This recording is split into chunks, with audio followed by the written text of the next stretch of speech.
Hello, I'm Robert Chavarria from the United States Small Business Administration, and you're watching the Tampa Bay Community Network.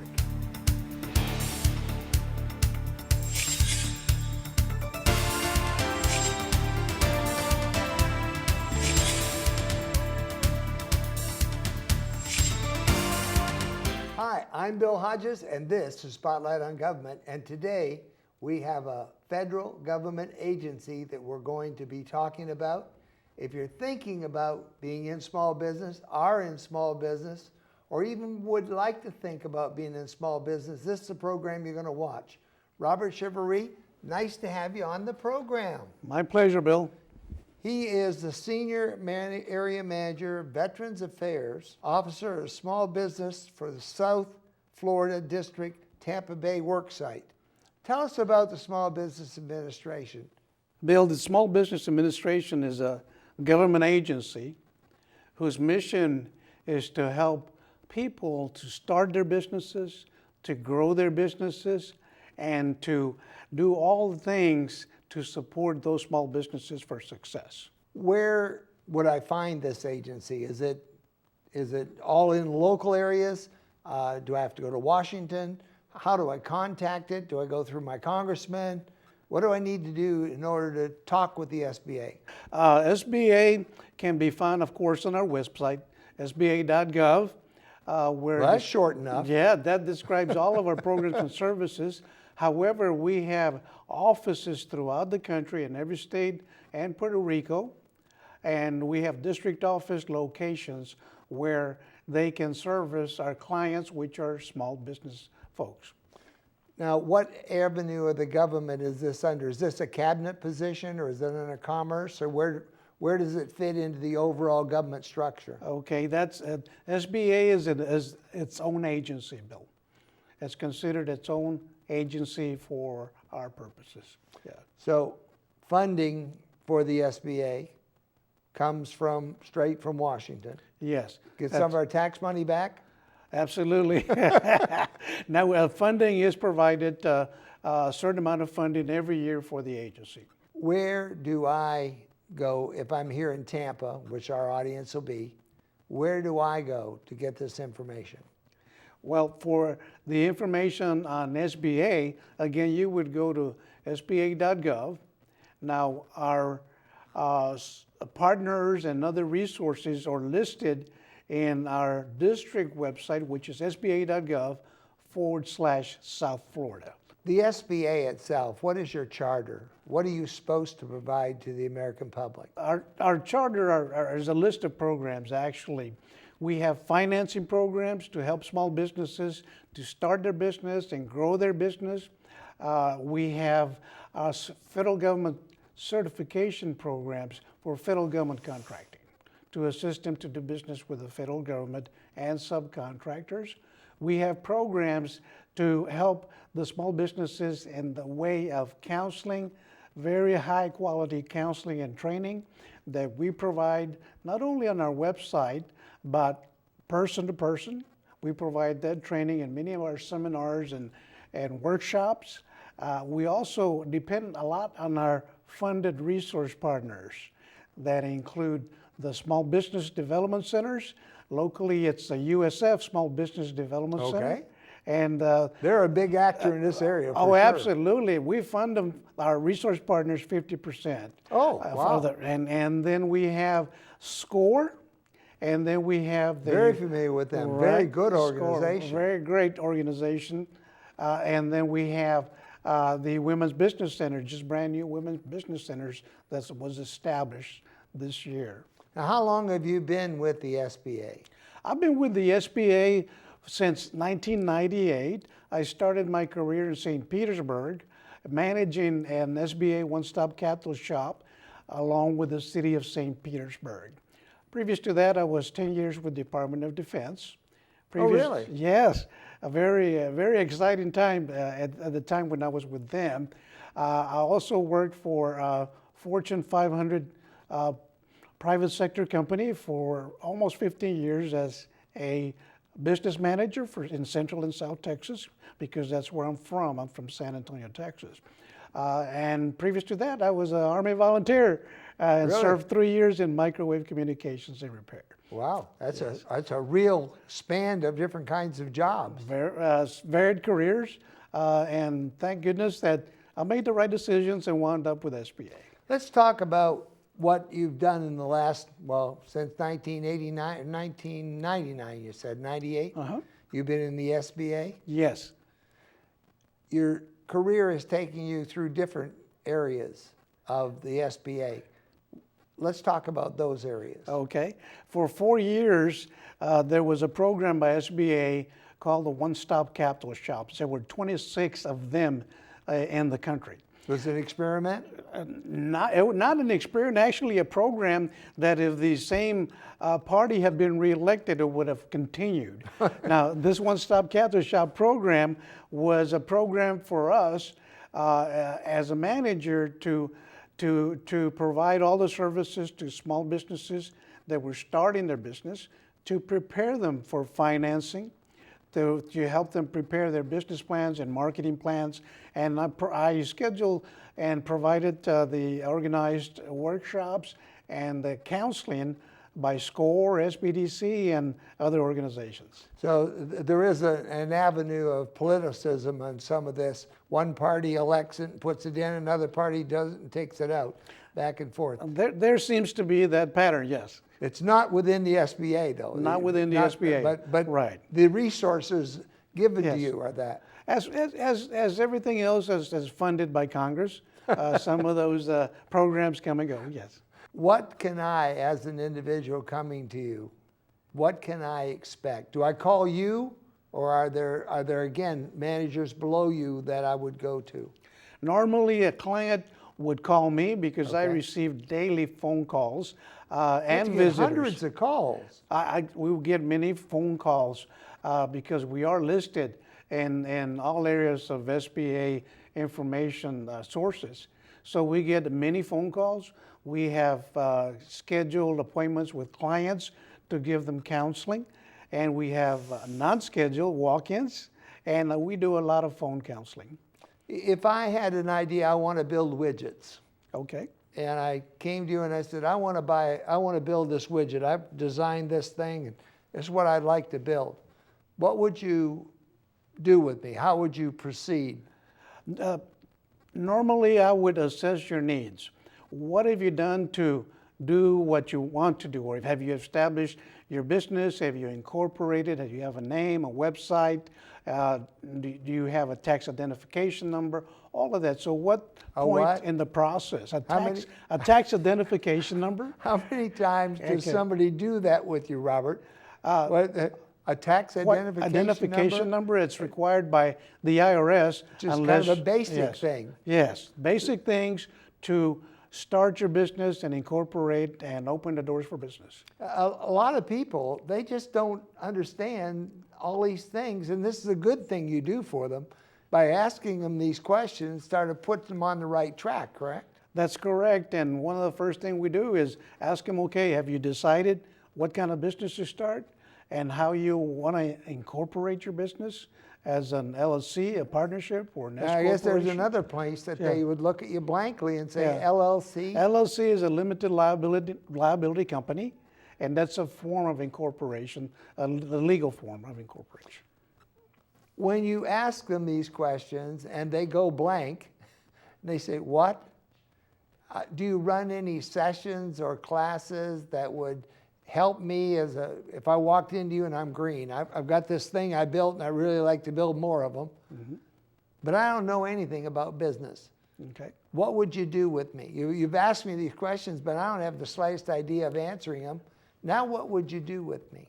Typically, I would go over the different options Okay. with them. Now, I'm not an attorney, but I would go over the different general options for example, with their incorporation Okay.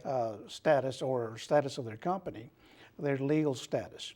That's one of the primary things that must be done or should be done when people start their business, so that they can register the business with the state and get a location to establish a website and so forth. A few dollars with an attorney to begin with, by the way, will save you a lot of money at the end.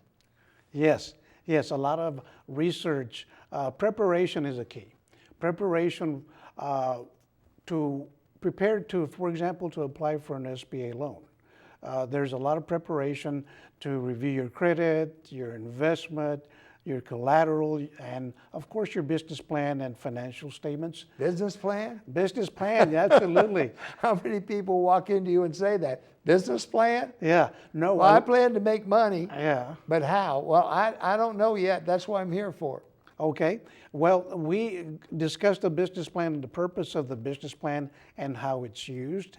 At that point in time, if they have not prepared a business plan, I will normally refer them to one of our partners. Now, like the state of SCORE or Florida has some SBDC. programs going on here in Tampa that will help them to write a business plan, if I understand correctly. Okay. I'm not too familiar with the state of Florida because I don't work with their programs. Are there federal programs that they can go to? Well, the For Small training Business in these Development areas? Centers, Okay. SCORE, the Women's Business Centers, and other organizations that we partner with, like Hillsborough County or the City of St. Petersburg, or different chambers in the 9 counties that I service in Tampa Bay. All right, one of the biggest things that I have seen with businesses is they're totally undercapitalized. And people have to figure, the rule of thumb used to be, maybe it's changed, that you can't plan on making money for 3 years.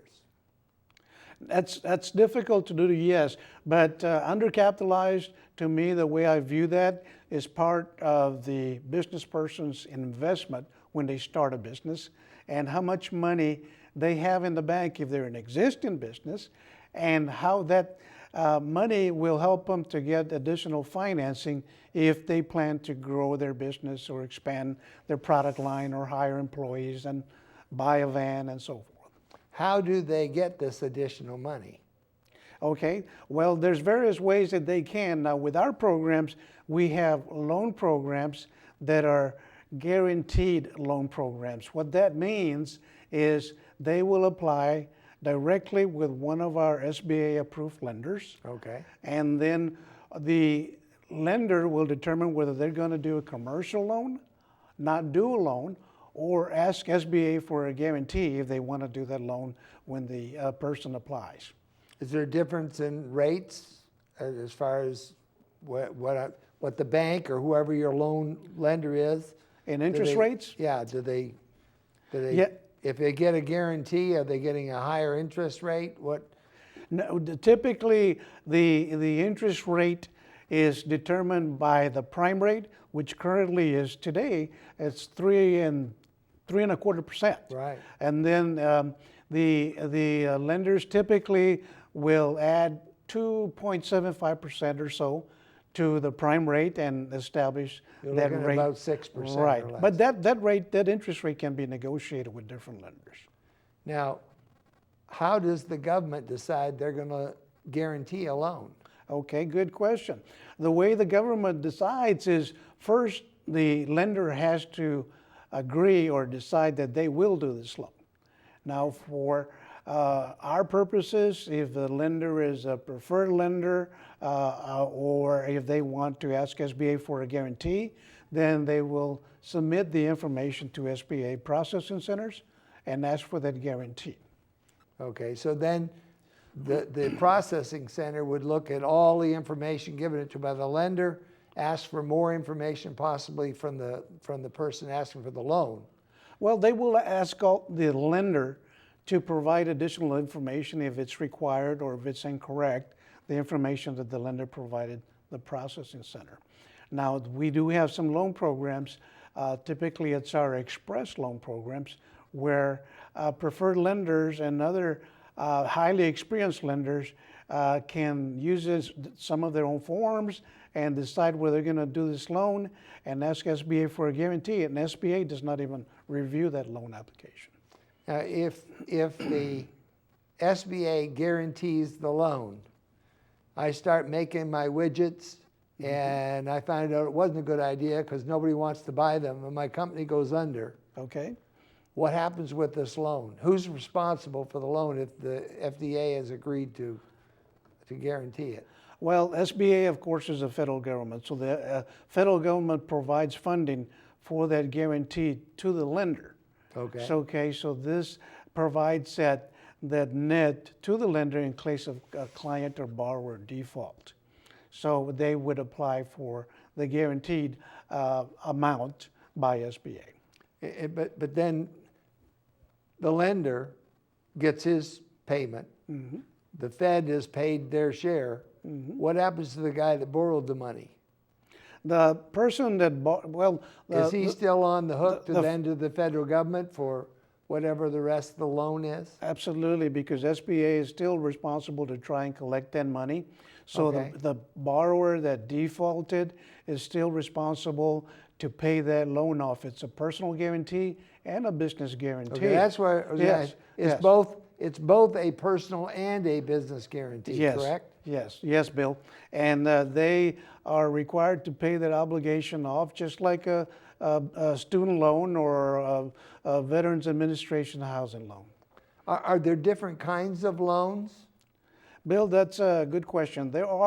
We have our 7A loan program, which is our primary loan program, and that's our guaranteed loan program. We have sub-programs under that. We have loan programs for facilities, for a microloan or smaller loans under our 7A loan program. We have loans for exporting. Any good business purpose, we have a loan that can be applied for. What if I'm in a minority? Are there minority loans that I can get and qualify for as a minority? Either a Minorities. woman or racially Okay. minority? Good question. We do outreach and have special initiatives for minorities, for women, for veterans, for low to moderate income areas. However, everybody, whether you're a veteran or minority or not, you still have to qualify for the eligibility requirements for a loan.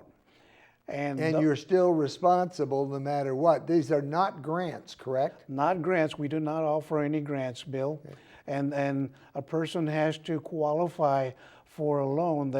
Their personal credit and collateral will be reviewed, their investment, and their qualifications as far as experience, for example, transferable skills, and the ability for the business to pay that loan off from proceeds of the business. So you really go over it and with the financial institution and look at the risk. Correct? Absolutely. It's the overall risk of that lender is willing to take to do that loan. So if I'm able to get a loan, then it should give me a little confidence that somebody has looked at me pretty carefully and that maybe I will be successful. That's correct. There's a sidelight to the Right. process. And the fact that SBA guarantees that loan is also an indication that that's a good loan application. Let's talk away from loans now. Okay. And all right, I've got my loan. Y'all think that I'm going to be successful, but I need training. As part of what you're seeing here is I've got a good idea, I've got a good work ethic, I've got some education to get me technically through it, but I need some training. Where do I go to get that training, and is there a cost to that training? Okay, Bill, good question. Training and counseling is provided by SBA and by our resource partners, funded resource partners like SCORE, like the Small Business Development Centers throughout the country, Women's Business Centers.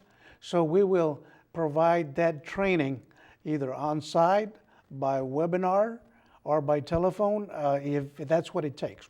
But we will refer our clients to attend ours or our partners' workshops and seminars for that training to start their business, to prepare for financing, and to get continued support for their business. Are there fees associated with these classes? Or if I take a webinar, can anybody go on the web, find your SBA.gov and see classes that they might take online? Yes, Bill, we provide a lot of information online. It's a robust website, and one of the features is that we have online training, and of course, SBA is a government, so it's all paid for, so there's no charges for that. So we're being charged, but we're getting something back for it, right? That's correct. That's correct. So you can register for online training. We have very high quality training. We have video for training. We have blogs, so and a lot of training on how to develop your business plan, your financial statements, interactive programs for that. And that's all on SBA.gov. That's correct. Now, our partners have their websites as well. Now, our partners will have the basic websites. They are no charge with our partners. Some higher level training is they have a minimal charge that they ask the clients to pay to attend the workshops and the training that they provide. Now, all counseling is free by everybody. Now, can I, if I have questions along the way, I call your office, or will you assign a person to me to talk with? I will, depending on your needs. Okay. You call my office and we will refer you to the appropriate organization that can help you, again, depend on your needs. Is there any, and again, I think it's very, very important that people remember this. A few dollars a head is better with an attorney than all the money you'll pay him afterward to get you out of trouble. But is there anywhere or anything that the SBA provides where there is a discussion with attorneys that you can actually go in and sit down without a charge? Okay, good question. Now, our partners sometimes have like SCORE, an experienced person that might have a legal background, as well as our small business development centers. They might have a person that's a CPA.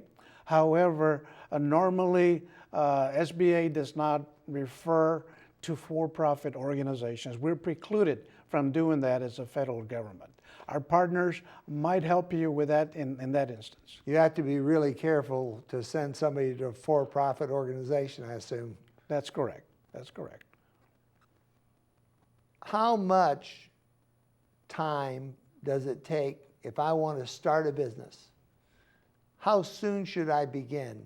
What's the process? Okay, good question. Well, in my experience, I've helped businesses get started, and some persons who have the investment and they do their business plan and they have all the information necessary to start the business and incorporate, they can do it I've seen them do it in 2 weeks. Really, that fast? Yes, but I've also seen businesses that it takes them 2 years while they improve their credit scores, while they credit scores I assume, are very important if I'm signing personally for things. Absolutely, because credit will be reviewed for owners of the company and their spouse, also for 20% or more owners of the company.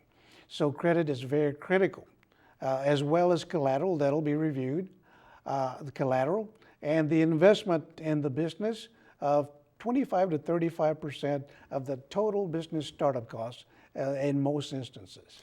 Robert, you've answered my questions for me. I have a few more, but you've answered most of them. But when we finish this, what do you want the audience to know, think, and do about what we're talking about today? We want to take a few minutes and just talk directly to them and maybe flesh out some of the things you want to get across. Very good. Well, what I would like to recommend to small business owners or people that want to start their business is preparation and research in all areas, all requirements for starting a business. And also as well in financing. If they are going to need financing to start or grow their business, you have to stay bankable. You have to stay bankable to get SBA surety bonds. Bankable means what? Bankable means being able to get a loan from a lender. Okay. Okay, and meet all the requirements for that. Now, I would also recommend for them to review their marketplace. Who are they going to sell to? Can our federal government certification programs help them in growing their business by selling to the federal government or to prime contractors as a subcontractor? So review. And they can get listed on certain procurement lists, correct?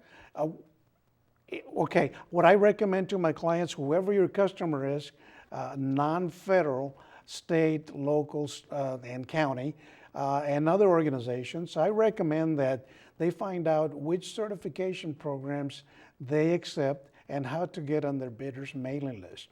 Now, for the federal government, our certification programs are available for economically and socially disadvantaged individuals, for businesses located in historically underutilized business zones and for women as well. But those are requirements that there's requirements that you have to meet to be able to be approved to be in the certification programs.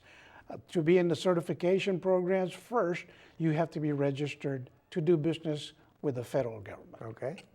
And the place to register your business is a system for award management. It's a system that's administered by the General Services Administration, where you apply for registration with a tax identification number, with a Dun & Bradstreet Which number. is simply a matter of going to IRS and saying, I'm going to go into business. Right. Here's my regular Social Security number. If and you're this is my a sole company. proprietor, yes. Yeah, this is my company I want to start, and therefore I need a number for that. And the benefit to that is, well, one of the things, and I have one, as a seminar leader, if I come to you, you don't have to take my Social Security out of the check you give me. You just give me a check and I pay my own. You don't have to do anything like that. You use my tax identification number when you pay me. A tax identification is required whenever there's a partnership or a corporation. If you're a sole proprietor, you can use your Social Security number to But incorporate. even then, it's good to have a tax identification number. Absolutely, yes, yes. That's to identify the company for tax purposes primarily. Well, it's been wonderful talking to you, and you have a lot more information, I'm sure. People, if you're thinking about going into business, you want to talk to Robert and his staff. Seriously. A few minutes with them to begin with can save you hours of agony later on. Isn't that right, Robert? That's correct, Bill. And it's a service you're already paying for. It's a federal government service, and you're already paying for it through your taxes. So not to use it is kind of silly. Right, Bill. And you can look us up on our website, our South Florida website as well. All right. We're flashing that on the screen as we yes. speak. Yes, and our phone number at the Tampa satellite office, because we are a satellite of the South Florida District Office in Miami. Our phone number is area code 813-228-2100. And we're putting that up as we speak, too. Okay, very good. Robert, I thank you for being with me. Robert Chivery from the Small Business Administration. I'm Bill Hodges. This has been Spotlight on Government.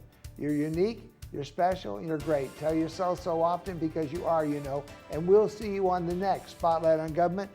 And Robert, again, thank you so much for sharing Bill. your vast amount of knowledge with me. Thank you for having me on your program.